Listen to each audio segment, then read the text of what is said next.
रायजो राजाफोरनि थाखाय गाज्रि खौरां। अक्ट'बर दाननि गिबि सानावनो संग्रा गेसनि बेसेना बांबाय।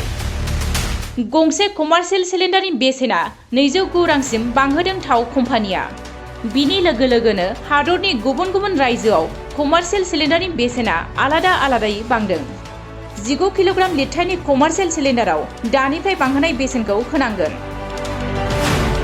संग्रा गेसनि बेसेनखौ बांहोनो बावैसो सिगां थाव कम्पानिया संग्रा गेसनि बेसेनखौ 158 रांसिम बाङाइ खालामदोंमोन। नाथाय 1 अक्ट'बर खालि कमार्शियेल सिलिन्डारनि बेसेनखौ गासै 209 रां बांहोदों थाव कम्पानिया। दानिया रायजोआव कमार्शियेल सिलिन्डार बायनो थाङोब्ला नोंथाङा 1733.50 रां होनांगोन। थांनाय सेप्तेम्बर दानाव 158 रां बाङाइ खालामनायनि दानसेनि उनावनो फिन कमार्शियेल सिलिन्डारनि बेसेनखौ 209 रां बांहोदों थाव कम्पानिया। 209 रां बांहोनायजों गंफा कमार्शियेल सिलिन्डारनि बेसेना गासै 1733.50 रां जाहैबाय।